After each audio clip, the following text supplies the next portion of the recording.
Welcome to the Dr. Mudgil podcast. I could be more excited to have my friend Michael Rossetti here, who is the founder of 3D Athletics, which is an elite basketball skills performance company, I guess I would call it. Yes.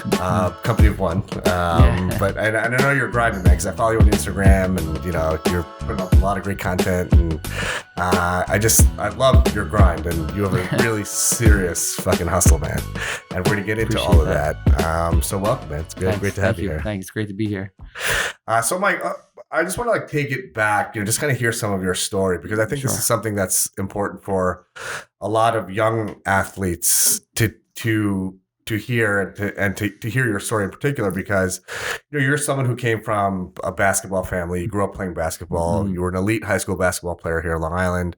You had a full scholarship for college for basketball. Mm-hmm. You played at Pace, and you made a career out of basketball. And, for a lot of folks, when they think of that, they play sports, and the only end game they see is being a professional athlete, right? So like being in the NBA or playing in Europe or whatever your sport is, being a professional.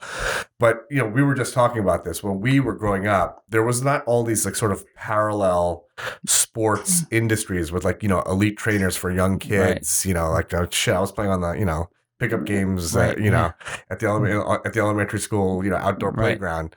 But now, like, my sons like work with trainers for basketball. My daughter is like an equestrian and works with a trainer for that. Everything is so highly specialized.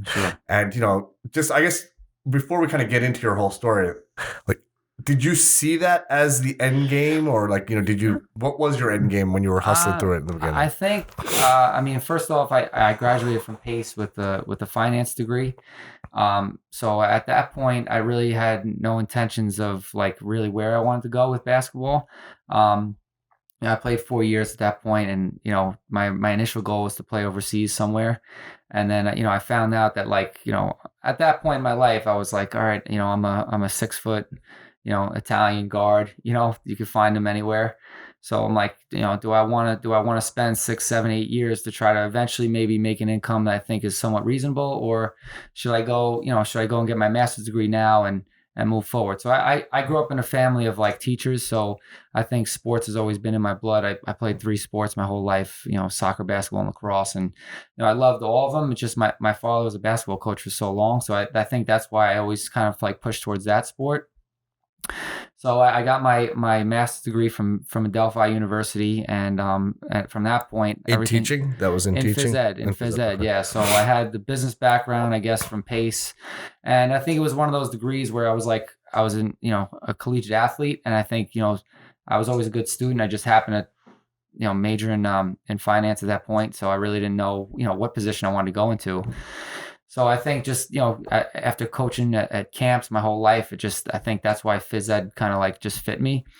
So I got that degree, and then, probably weeks later, I had gotten a job with Jerry Powell, and, I had, amazing opportunity to work with him for a couple of years. And, I slowly started to see that there was a little bit of a market, and, he does his thing one way, and I grew up in a teaching household, and I felt like I had like a little different niche, and I wanted to keep it a little bit more specialized to like, not that he did anything wrong. It was really like, I think I wanted to specialize in the one-on-one smaller groups versus like the very large big settings. So what were you doing with him exactly? What does he do for people that don't know? So he's probably at that point, I think he was the most prominent Long Island name, and I had a amazing experience working out with NBA players, and so I was fortunate enough to work with him for like 3 years doing, skill development, skill training, mainly in like large settings, and then more specialized with pros and kids who played in college. And that's something that I told him at that point. It was like, if I could do this full time, I'd be excited to, because, as a phys ed teacher, I think you can impact kids for sure. It's, I think the whole school system has changed a bit. My dad was a teacher for over 35 years, and I think the way he started and the way, the industry is now like turned into, it's very student run now, so to speak. Right. So, teachers don't have as much control as I feel like they should. You have to be very politically correct in the student, Parents student are forum. a lot more involved too. Yeah, they're very, very involved. So, I guess to answer your question, that's kind of how it kind of like started to slowly, where I could see, I think there was somewhat of a market for me. How'd you get that opportunity? With Jerry? With Jerry, yeah. So, I was getting my master's degree, and then a friend of mine who was starting up an AAU program, and he's like, "Hey, do you want to take a seventh grade group?" And I was like, "Yeah, sure." But I told him I really was more invested into like the skill aspect of it. So if there was a piece of it where I could work with the kids, coaching really was something that I really wanted to focus on. And then we were called, I think, the Crush at that point, the Orange Crush, or something like that. So I had about 10 kids from like the Huntington, Comac, Syosset kind of area, and one of the kids on the team happened to, he trained with him. They had an opening because one of the staff members had gotten injured. So it was literally like 2 weeks after I got my job at Deer Park as a phys ed teacher. They told me to come in, and I got the opportunity over there. So it was definitely, a learning experience for me, and I think it was great. How long did you do that for? I was there from like 2008 to just before 2011. That's a long time. Yeah. So then, then my facility kind of started getting going about 2010, 2011, somewhere around that time frame. So your facility is in Holbrook, which is out east of Long Island. Sure. And I guess since we're there right now in terms of like, the chronology. Yeah. So we were briefly talking about this before we started the podcast. So you went in with your brother-in-law and you guys leased a space. He's a basketball player as well. He's he dated my sister since they were juniors in high school. So he had taken the front office space, and there was an industrial space in the back where we just kind of like turned into a basketball spot. Oh, that's cool. What was he doing there in the front office space? He actually had an office 2 blocks away, and we said, why don't we go in together and make it a family thing and kind of share the spot. So you built out the spot, basketball courts in there, and I've seen the video. That was filmed. The video you have on YouTube was filmed in that facility. Yeah. So if you see, like, there's 2 half courts that are side by side because in most industrial space, like, to have wide open space needs a ton of columns. So it's 40 feet wide, so you can't really have a true traditional full court. So that's why you'll see like there's 2 half courts that are side by side. Yeah, cool. It looks amazing though. Yeah, I mean, really people nice. When they come in, they think they're coming into some type of doctor's office, and then they they see like it's 19-foot ceiling, so it's it opens up pretty big from the outside. You'll think this, maybe the ceilings are 12 feet high. Do you have enough space to shoot? So people come in, they're kind of wowed. So it's nice. It's cool. It's very impressive looking. So I mean, talk to me a little bit about that. So you were teaching. You were working with Jerry Powell, and you were starting your business all at the same time. Yeah. So I was when I was teaching at Deer Park, I think that was one of the main reasons why I wanted to take this leap of faith to try this, because I already had like a stable type of salary, and it didn't appear that I would be losing the position. Enrollment dropped, I think, pretty quick, and they had told me, this is your last year teaching based on the enrollment in the schools. So it was definitely difficult because I think, teaching was something I really was starting to enjoy, especially at the high school level. I think, at my age, at 25, 24, kids, I think, saw me as like a somewhat of a role model because I can understand them. It wasn't traditional phys ed teacher, 50 years old. They can't relate to the guy. And I was having a lot of fun. So at that point, and you were coaching basketball too. I was teaching, coaching the JV team there, and then that last year I was teaching was my first year open. So I was really trying to grind just to get the facility exposed. I would probably stay to almost 10, 11, almost 12 at night after teaching all day. So those early years were really, really hard. Yeah, it always is, man, being an entrepreneur. Yeah. One of the things I talk about a lot is like kind of like the way when you started your business, like having a stream of revenue coming in that's steady. I did the same thing when I started my business. Right. Kind of goes in one pocket out the other, but at least like you're making some money, you're not just completely going under. So what happened when you lost your teaching job? Where was the stream of income coming from? Really, I mean, because I was so young at that point, and I didn't meet my wife yet. I was living at home, so anything that was coming in was going directly to the business to just try to grow it and expand it. So, I would try to get to the office probably between 8 and 9 after like an early lift, and just like get on the phone or email from like 9 to at least almost 2:30 before kids came in. So I didn't really see the light of day, just because I wanted to just expose. Usually the time I'd be teaching, that's when I try to invest into like getting the word out. So if I had to meet with coaches or do anything, just pro bono, or just take anything that came there. So and I think it helped. It definitely helped. So my mindset was, if my teaching gets reinstated because of being excess, that I'll get the business to a certain level, then I can balance to again. But that that opportunity never came. So Were you looking? Were you actively looking for another teaching position? I was, but I wasn't. I think because I was a little. I don't want to call it insulted. I was a little taken back that the opportunity that I felt I really put my heart into it. Right. That I said, you know what, if it's not meant to be, it's not meant to be. As a basketball trainer, I feel like this is where my heart is. Let me try it. The hours aren't great, but let's see what happens. So that's kind of where I was at that point. So now you're like how many years in? I'm actually just finishing year 9. I'm going to year 10. I just finished year 9. I'm going to year 10 right now. Wow, man. That flies on my by. own. Three with Jerry, and now 10. This is my 10th year on my own, so it's flying. Wow, man. And you're I just from knowing you just a little bit socially, but also just through your Instagram page. I mean, you're working like 7 days a week. I mean, I think there's always something going on. Yeah. But you kind of have to, right? Because you kind of have to work nights because the kids are available at night, and the weekends the kids are available. Yeah, I mean, I try to get a ton of mentorship, but I feel like as much advice as you can get, no one's really invested in your business other than you. So when someone, I always try to put myself in the kid's perspective that if I'm 16, 17, 13, I want to get in the gym and, my trainer's going to help me. I feel like I want to influence them. So now that I have a daughter, I have a wife, it's like now I'm balancing like, okay, should I be a dad at home? Should I be a trainer here? Does my wife want me home? And I'm constantly like juggling, what's the right decision? Yeah. Because at some point someone's getting insulted, right? I mean, we're going to lose either way. Yeah. So, I think working 7 days a week has always kind of just been in my blood. I don't see it as working. It's like, all right, if I do 3 or 4 sessions, it's not really a full day. That might be all right for today, but I'll figure it out at some point. Yeah, I mean, it's funny because there's never, when you have like a wife and kids, you're never going to be able to make the right decision. No, you know what I mean? No. You literally can't be in 2 places at one time. It's almost like this negotiation you have to just make with yourself and say, hey, I'll give my all like when I'm there, but I also have to give my all to my business.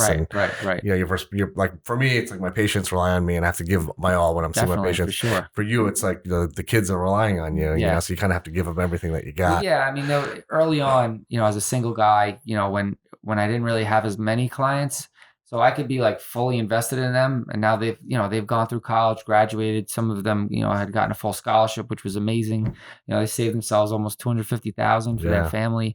So to see them go through the pipeline and them to come back and say, thank you, like you impacted my life. That to me, that's like the most rewarding thing you could possibly have. You can't put like a price tag on that.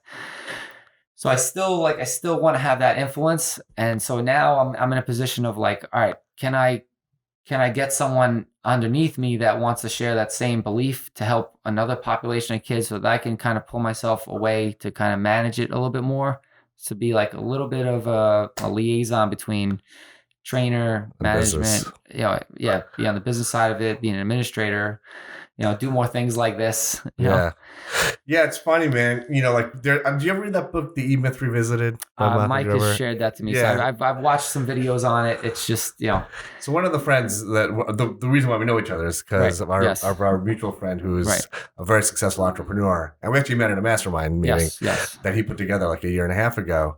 And he's the guy. I talk about a guy. I was talking to when I started this whole chapter in my life. A lot of that was inspired by, I always mention I was talking to my friend who's a very successful entrepreneur. That's Mike, our mutual friend, and the 5 books that he gave me. And one of the books was The E-Myth Revisited. And you're living that life of the baker right now. Right. You're basically wearing all the hats.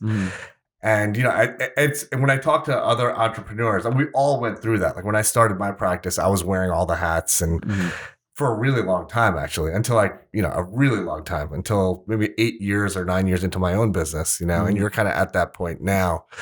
But it's kind of hard to hand one of those hats off, I find that. Because you're so used to doing it. And we were touching on this a little bit before we started the podcast as well, is there's sort of like 2 sides of it. Like no one's gonna be as invested in your business as you are, but you also can't do everything in your business. And sometimes you're working in your business all the time. You're not really working on your business. Right. So it gets tough. I've gotten better about it. And like I've been able to delegate, some stuff, but it's really, really tough, man. So I definitely feel your pain, man. And I know what you're going through because especially having a young a young child and, wife at home, Yeah. Well, I it's not find, easy. it's funny. A lot of people make fun of me, but I find that like, and I don't get a lot of sleep. I choose it personally. Like everyone's like, oh, you need to get 7 hours, and I can function on 3 or 4. It's not that I need 7, 8, but I find that, I mean, you probably get it too. It's like the minute you wake up, your phone's going off. There's a ton of distractions. I find that from like the 11 o'clock hour to the 1 a.m., 1:30, like there's nothing going on. I could put everything away and I could actually like think, and I could Yeah. email people whoever I want to email and schedule it to send later on that next morning. And I feel like I actually can function better at that time of night right now at this Yeah. stage of life. I agree, man. Just Yeah. because I feel like I don't get that quiet time during the daytime, and then before you know, kids are on the court, and now I'm doing 6, 7 sessions, and now the day's over. It's like, and it just flies, Yeah. especially as appointments, right? You have appointments, so like your day consists of, okay, who's my 3, who's my 4, who's my 5, who's my 6, who's my 7. Night's over, right? Yeah. It's like, Totally. Yes. For me, it's very something like the very early morning hours are like my yeah, key hours, like right. think and kind of plan Yes. my life. Yeah. So I just want to take it back a little bit, Michael. I want to like kind of, you're obviously like, just even when you watch that video of you just dribbling the basketball, like you're Sure. nasty, man. Like, you have like, Thanks. when you started playing, I'm sure sports at a very young age, like, basketball when you were like a little kid, and you have siblings and you're Yep. playing with them, and, your dad and, all that stuff. What was the point where, was it like when you were in middle school or when you were in elementary school that you were like, shit, I'm really pretty good at this game? Well, I had like a little bit of an epiphany because I'm sorry. Okay. Yeah. So, I was always like travel soccer was what I was exposed to first. I mean, my dad was a varsity basketball coach, but I was like, I guess because have your kids played soccer before? Yeah. So it starts at soccer. It just seems to be at that age, like soccer had the most organized thing where you could play travel and do all these other things. In my area in Suffolk County, basketball wasn't as like, you couldn't be on a travel team and do this and do that. So it just seemed that like, and my first coach was a professional in Trinidad. So I was like fully engaged with him. I think he impacted my life like right away. So I was always like a very focused driven kid. It just Where are you in like the pecking order of siblings? I'm the last. So you're the youngest. I'm the fourth one of like 3 very successful people in front of me. Gotcha. So like my sister played 5-field hockey at Villanova. My oldest brother, he played basketball at Oswego. And the brother just above me, he played at Suffolk Community College for 2 years and then moved on to New England College, and he was very good. I think he should have been a scholarship player. He was like, I think unbelievably influential with me at a younger age, because he would, compete with me in the driveway and really push me. And I think that kind of like built out that competitive spirit. So going back kind of to what you had said is, there was a point, I believe, I was probably in, I want to say like 6th, 7th grade, that, IS8, have you ever heard of IS8? Mm-mm. IS8 in the city is one of the most prominent like city basketball leagues. It's in like a very small, like elementary sized gym. And, John Edmead, who I ended up coaching his son, he put together this like Long Island team. And I played up with kids that were like 2 years older than me. So I got exposed to like city basketball early, and I felt it's a different thing, right? And I just felt that I did not belong on the court. I mean, I think I was decent, but like these kids were just amazing. And I was like, you know what, I gotta put some work in, because I can't feel like this on the court anymore. So I at that point, I feel like as a young kid, I almost like disassociated myself with my friends, because I'm like, I have to make this ball feel like it's on a string, because if I feel like this on the court, I'll never be good. So my mindset was, if I can handle the ball better than anybody in my town, I'll play the whole game. And so that's why, this is 11, 12 years old? Yeah, it was pretty young. That's pretty intense, man. Yeah, my best friends across the street from me, they moved to Georgia. So we were always like doing things together. Now I felt like my neighborhood friends were gone. I had nobody. So it was like, social media didn't exist. Yeah. None of this stuff was around. So my parents would just like go outside, come home when it's dark, that kind of thing. So that's where, and I'm the youngest of 4, but my oldest brother's 10 years older than me. Yeah. My sister's 8 years older They're than all me. gone. They were all in college. So it's not like I had like a ton of like at home exposure to my siblings. So that was like, I guess, the epiphany at that young age. I just kind of like took it to another level in terms of mindset. Did I think I was great? No, I'm like, I'm going to work hard. So what did you do? Like, how did you, look? What would you do? I mean, It wasn't even YouTube. You couldn't watch like right, yeah, YouTube videos to like learn stuff. well, that's the thing now as a trainer. Like, I mean, there's things we agree with, there's Yeah. things we disagree with, but at the end of the day, it's going to help morph you into who you want to be as an instructor for me personally. So I take what I want and I make it my own, just like you would in any encyclopedia or book. So I mean, I tell the kids this a lot of times. You guys always think that everything has to be drill related to get better, right? I mean, I would dribble to like 7-Eleven just to get a Slurpee and dribble home, like, just to work on my weak hand, keeping my head up, like stupid things like that actually like resonated and made me better. But I always would dedicate like a significant hour to just ball handling, not even taking a shot. I would have like either 45 minutes of 2-ball, half hour of like 1-ball drills. There was a guy by the name of, Kenny Atkinson, who's the Brooklyn Nets coach right now. And any camp that I went to, he was like the guest lecturer at that age, right? So he was still playing overseas.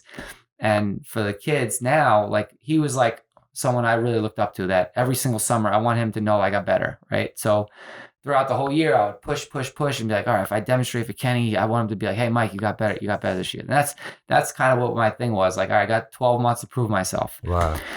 So, so you're really very motivated, man. I was, because I think like, being the youngest of 4, all very good athletes, I didn't want to be the one that just messed up, right? So would your parents put pressure on you? Like, no. All my friends thought that, this is my dad's 40th year coaching varsity basketball. Wow. So they always thought like, oh, your dad's pushing you. I don't think he pushed me. I think from the X and O standpoint, he definitely gave me like a tremendous amount of knowledge, but he never was like, hey, Mike, you need to go outside and make 1,000 shots today. I don't think, I just put it on myself that, if I can, for me, if I can be an overachiever and just push it, like something good will happen. I don't know what it is, but, I just try to let time run its course, that kind of thing. Wow, man. You really believed in the process. Like, It's amazing because this is something that in me personally, there've been like little bits of it throughout my life, but it's, I mean, at a much later age, I was like, okay, I'm trusting the process. I'm going to put in the 10,000 hours or whatever it is and grind away. Like, you were probably like 10,000 hours in by the time you were like 16 years old. Yeah. I mean, I think I had some like good ability, but, you play in these AAU events, right? My team was, I played on the New York City Jaguars.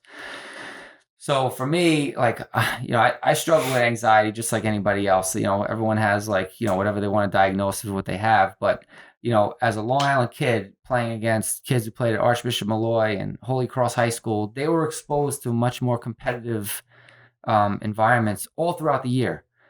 So for me, a lot of kids in Long Island are 3-sport athletes. They didn't specialize at that point. So I always felt that like, all right, after the end of the season, I'm going to be on this team and I gotta perform. And, my coach played in the NBA. So it was like, who's your coach? His name was Kevin Hamilton. He played at Iona and then played in the Boston Celtics for a couple of years. Wow. So about 10 guys on our AAU team all got full scholarships. So that was at a point where before now, like there's so many teams and the talent is so stretched out that whatever team you're on, most of the kids are jumping around. We stayed together for a number of years. So I feel like that just, for me intellectually, I put a pressure on myself because like those kids were getting better every single day. And I'm like, I got to match, I got to make up for it somehow, right? Whether it was by myself. And so socially, I feel like I really like removed myself from like the high school environment, which I'm a little regretful of, but I kind of had my own vision of where I wanted to go. And most times when you're in a public sector in schools, you don't have a lot of kids that really like are really driven. So everyone kind of saw me as like an anomaly, like, what the weird basketball kid. Yeah, like, why don't you want to go out? Why don't you want to do this? Why don't you? And I'm like, look, everyone has their interest level. I'm not going to stereotype you because that's what you want to do. That's totally up to you. I just have goals. It's what I want to do. So were you just like lighting it up in high school, like in Long Island? I would say I had like I think I had a good career. I mean, I scored 1,000 points. I was fortunate enough to score. We have like a record, right? The number 2 all-time scorer. Yeah, I'm the second leading scorer. There happened to be, my 10th grade year, the best kid on our team, the second game in, he like fractured his ankle. Oh, wow. So, for me, growing up, I was always like the unselfish pass first, like traditional point guard, John Stockton-ish kind of thing. And, my coach, when he went down, was like, look, you have to score. And I never really knew how to do that. So for my 10th grade year, I was really trying to learn and develop like how to put the ball in the basket.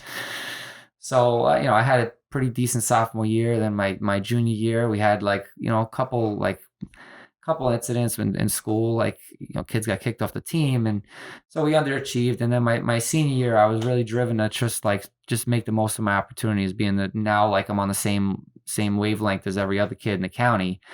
I think I had a really good senior year. And then, I had tore my ACL 2 weeks after the season. So, oh, no. So really, like, I had this, like, I feel like I was starting to peak, and, I had some like low Division I interest, that was my number one goal. I wanted to go play at the Division I level. Most of my friends were going there, and that happened to me, and I didn't commit anywhere yet. So I was very like unaware of like, where am I going to be now? So a bunch of schools that were really looking at me, some of the coaches had gotten fired or dismissed, and so I really didn't know where to go. Pace was just something that kind of fell in my lap because my dad had watched them in the NCAA tournament for the Division II. He was like, "Hey, their style of play fits where I think your interests are. Why don't you take a look into it?" And it wasn't really where I wanted to go. It just that I actually was gonna try and walk on in Villanova. My sister was a graduate there. Jay Wright had just gotten a job. My dad was pretty friendly with him. I went up there. I watched a couple practices. Did you play when you were there, or you were still injured? No, yeah, I was hurt. We were talking about this before I had gotten hurt, so I went up to watch a practice just before they played St. John's, and I was gonna walk on just because I felt like that would be an amazing experience at the Big East at that time, and I wouldn't even care about playing time. I'm like, if I could just push the guys that are playing, like this would be great. Yeah. It just so happened that they had signed Baker Dunleavy, which was Mike Dunleavy, who was in the NBA, his brother, and then Speedy Claxton, his brother, had gotten a position as well. So Jay was like, "Look, we have kind of full on a roster." Right. So so that kind of got pushed away, and so Pace is something was like that was like my last resort kind of thing. Yeah, that's interesting, man. Yeah, but you made a lot of your opportunity there, man.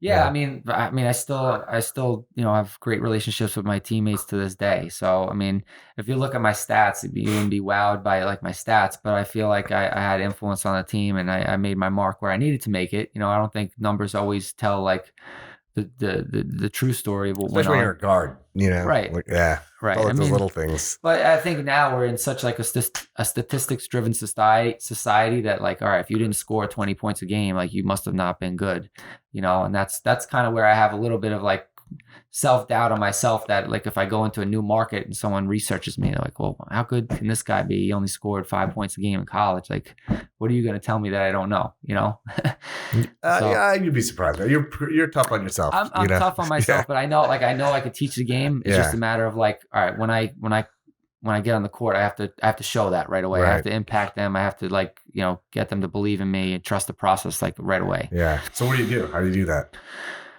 Like I said, I don't have like when I first get introduced to someone, not that I'm trying to be intimidating. It's just I want them to know like there's a level of serious focus. There's no games. We're not going to fool around until like I feel like we've developed that rapport to kind of like now take it down a notch a little bit. You're intense. You're definitely intense. So. Yeah, it's to a fault, but it's kind of who I am.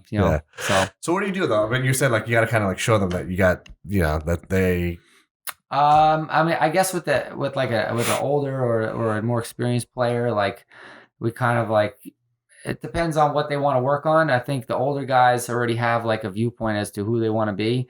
I think the younger kids sometimes in this generation that there's so many like dad kind of coaches in the CYO level that they don't know what like a focused practice is supposed to be like. Mm-hmm. So I think you have to somewhat set the tone right away in terms of not screaming and yelling, but just like initiate what you want from them or set the level set the bar or the level of expectations high. Right. So even if they don't get to that level, they're still getting better. Right. Right. So do you go to a lot of games? Like do like the kids, like the high school kids, are you able to see them play? It's still like, time, right? It's it's not that I don't want to go. I really want, in spirit, I definitely want to be there. It's just, all right, do I go to 2 high school games today and not have 5 workouts at the facility because I'm understaffed? Right. Right now, I just brought on 3 guys from pretty much a part-time level that have all trained at the facility. So I think they already have like an idea of like, all right, what are the expectations? And, I'm going to try to see, how many guys I can kind of like just slowly start to like integrate them into their routines. Like, right, maybe sometimes they work out with me, sometimes they work out with them. And now they could see different viewpoints and perspectives. I don't think everybody knows everything, but everyone knows something, right? So I think there's value from, where you want to take it from. So are all the other kids, the guys that work for you, they're also like elite basketball players, or were Yeah. elite? So like Ryan Hickey is he was like one of my first clients when I just opened. He worked out with me for probably a good 7 years. He got a full scholarship to Dowling College. Then Dowling closed after his junior year. He had to finish his final year at Mercy College. Nick Paquette, he just he just battled cancer. Like he came back from cancer. He still has like a mild case of it, but he takes medication for it. Hunter Schenkel, he's a senior right now at SUNY Farmingdale or Farmingdale College.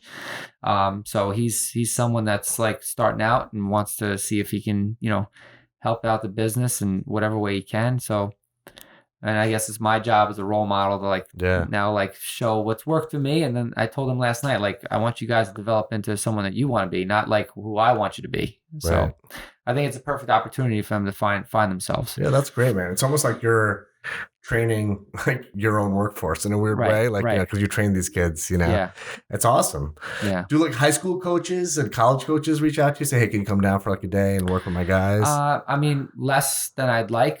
I think this is just my viewpoint on it. I think now, because there's so much exposure to the kids, that if you have let's just say, for example, at a public school, there's a really good kid, right? And I happen to have a relationship with a Catholic school, and that kid now wants to go to Catholic school. I don't want that coach thinking that I had influence of that kid leaving the public school to go to a private school.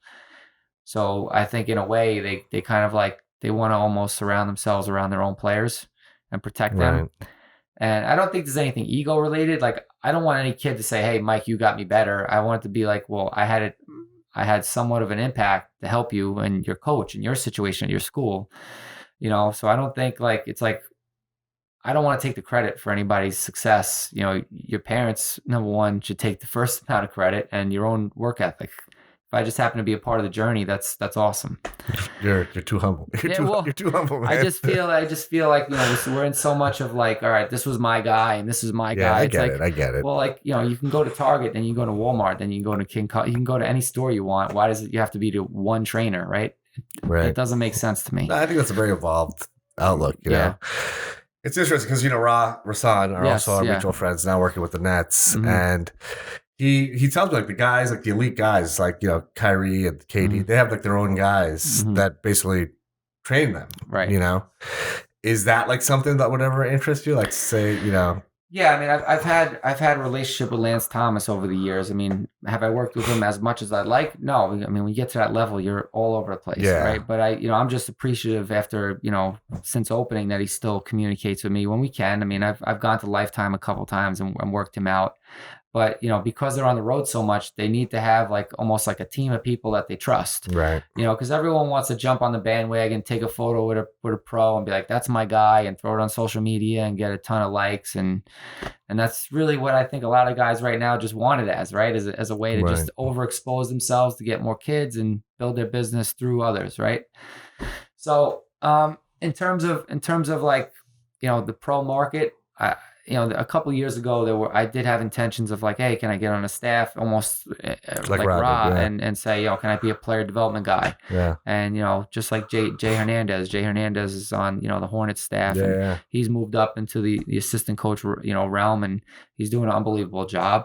So I don't know from a logistics standpoint if my body can keep up. I'm 35. I think I'm in good shape right now. To do the amount of on-court hours when I'm 50 is I think going to be tough. So I'm going to have to transform into something different. I just don't know who that is yet. Yeah. Well, I mean, you look at like Dirk. You watch that documentary with Dirk. His coach, that physics guy, and like all these crazy drills that he used to work on. Yeah. Did you see that one? I kind of know what you're talking about. I haven't gotten to see it yet. Yeah, well, that guy was like 70, man. He was still working with him. Yeah. So I don't think you have to worry about that. But yeah, it's pretty wild. it's fascinating for me getting like an insight just through like you and through Sure. Ron stuff, like Yeah. how like involved like Yeah. professional sports, even high school sports, or like any elite athlete, Yeah. how involved it gets, man. Right. I mean, now if I were to take myself now and put myself in high school like these kids, I played soccer, basketball, lacrosse. I was a varsity athlete since my freshman year for all three. That I don't know if I would have played three like that. I think my full-time sport might have been basketball, and training might have been like my off-season activity. Right.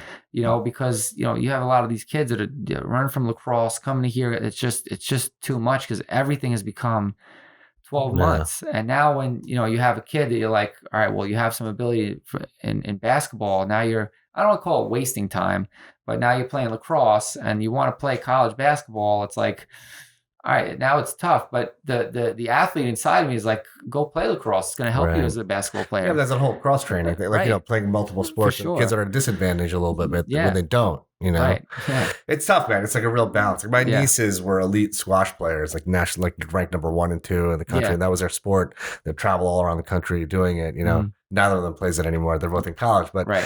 it wasn't. For them, that was their one sport. 365 and a half days a year, Right. training, Right. and there was nothing else, Yeah.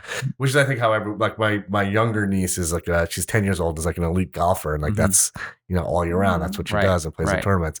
It's so different than when we grew up. I mean, Yeah. I wasn't like an athlete or anything like that growing up, but everyone played every sport. Yeah. The varsity guys played, like you said, they Yeah.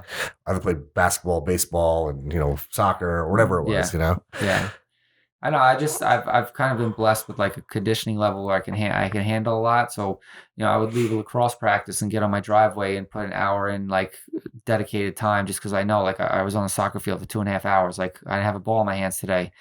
Basketball is something different to me. I feel like if you can't have a connection to the ball, you can't have any influence on the court. Whereas soccer and lacrosse, I can kind of put that down and I can just pick it up. Personally, I feel like it's more of a movement related activity. Basketball is only 5 guys, and as a point guard, if you can't control the ball with a lot of pressure, you're not playing. Yeah. So I feel like I really needed to like spend a lot of time on that. So who do you like now? I know Rob was telling me just like when he sees Kyrie in practice, it's just like a different. It's like he's like everything that guy does is like a highlight reel. Oh yeah, I mean like when I was working for Jerry, that was when Kyrie was actually just going to Duke, so I had the opportunity to just rebound for him once. I didn't really work him out. He came to the gym. I just spot shot with him, and even as like a high school senior, he was like automatic. Because Jerry knew I was a Duke fan, so that's why Lance I kind of like got right away, and then Kyrie at that point. So I mean, yeah, he's a marvel. I mean, the way he finishes at the basket is amazing. Who else do you like? Like what? I mean, there's so many players now. I mean, Steph Curry is amazing. I mean, most of the kids just like their marvel at is just his shooting ability, but his ability to handle the ball is pretty amazing too. Guys like Trae Young. I don't get to watch a ton of NBA basketball, but I watch what I can. There's teams that are a little more stagnant, like the Rockets. Well, hopefully different now with Russell Westbrook there. But to everybody stand around and watch James Harden is tough to watch, but it works, right? I mean, D'Antoni's pretty much been a genius from the offensive side. Yeah. So I am a Knicks fan.